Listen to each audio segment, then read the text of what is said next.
I feel like being unattractive has made my self-esteem like really low. It's made my self-worth really low. I don't get as many opportunities as other people get. And then just like the whole relationship factor piece to it. Like, I really, really want to be in a relationship. Pretty privilege is an ongoing topic. And one thing that I have learned about pretty privilege after having had years just studying and hearing different women's experience with respect to having it or believe when they don't having it is pretty privilege really comes down to a woman's ability to secure the kind of man that she wants. In my opinion, again, I believe pretty privilege really goes down to a woman's ability to secure attraction, resources, attention, and ultimately a relationship from the kind of men that she wants. And when that does not happen, when a woman does not get the resources, the attention, the status, the relationships from the kind of man that she wants, then she is assumed to be not pretty. And I hear this so often between complaints about colorism, featurism, texturism, or different Black women or dark-skinned Black women, or just Black women in general who believe that men don't like them because of their dark skin or because of their kinky hair, or they've been teased because of their features. And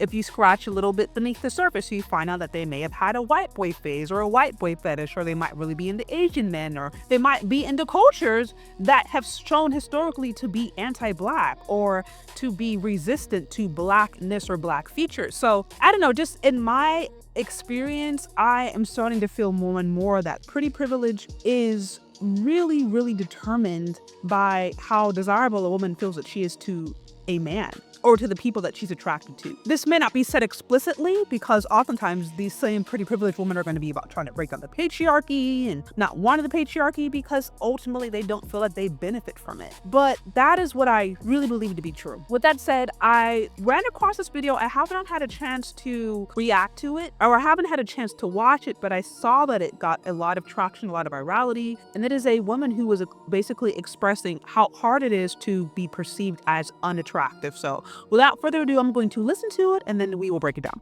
I feel like I haven't seen anyone on this app talk about how hard it is to be unattractive. Being unattractive is so depressing. Like, that's the only way I can describe it. It's just really depressing. Like, for me, I feel like being unattractive has made my self-esteem like really low. It's made my self-worth really low. I don't get as many opportunities as other people get. And then just like the whole relationship factor piece to it. Like, I really, really want to be in a relationship. Like, more than anything in the world. That's the one thing that's been missing from my life for a really long time. And I just feel like it's never gonna happen for me. One, because of where I live, but two, because I'm not like conventionally pretty. My body is not tea. Like, I just feel like I don't look good. And to just like carry that with you every single day is really hard. To feel like you're not worthy. It just sucks. Wow, so that obviously got a ton of feedback. You know, again, shout out to her for just being open and honest and sharing her story. What's interesting when you go to the comments, one of the first things that you'll see is women going in and being like, what are you talking about? You're not unattractive at all. It's crazy how many pretty girls believe that they're unattractive. I'm seeing plenty of women being like, you're not unattractive, you're baiting me, like, what are you talking about? This is crazy. So one thing that I've also noticed is that as soon as there's a conversation about pretty privilege, who has it, who doesn't have it, the first thing women want to do is go and try to console the woman who says that she believes that she is unpretty. In my opinion, I think it's incredibly uncomfortable for women to rate one another, to talk about how pretty or unpretty another woman is. Like, I just feel like that's almost against girl code. Some will do it. Some will actively just, be open and rate themselves and rate others. But I think generally speaking, it's just something you don't do. You don't want to say that a woman is unattractive. You may say, oh, okay, well, she may not be attracted to that person, but she maybe is attractive according to these beauty standards, or you're going to try to create caveats or create a world in which she might be considered attractive.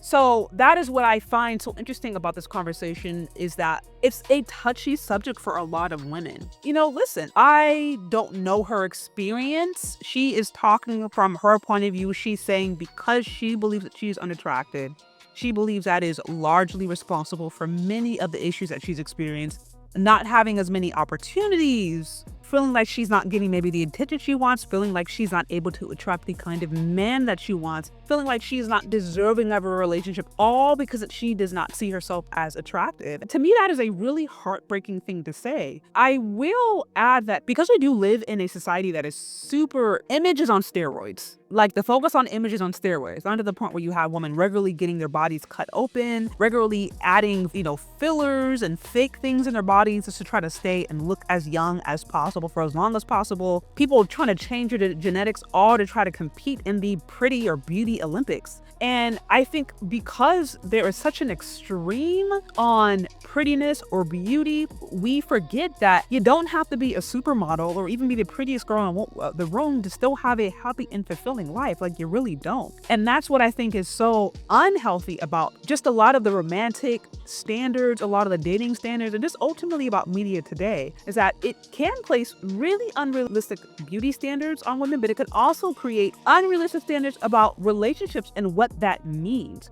It is totally possible to be a woman that is considered conventionally average on the pretty scale and still have a happy, fulfilling life, still find love, still have a family, still have a good career. That is possible. But I think the underlying issue is that a lot of women want the top tier men. They don't want an average guy. They don't want an average man. They don't even want an average life. They want an Instagram worthy life. They want an Instagram marriage. They want an Instagram boyfriend, fiance, an Instagram worthy wedding, all those things. And that is where it becomes really competitive, honestly, because at that point, it is a matter of aesthetics. You are competing in the aesthetic Olympics and you are competing in the status. And there is something to be said about what does it mean to be conventionally attractive as a Black person in a white society? Because best believe America, as diverse as it's becoming, and yes, the white population is declining, it is still a majority white nation that was built upon European ideals in, quote, European beauty standards, unquote, right? Like we can't deny that.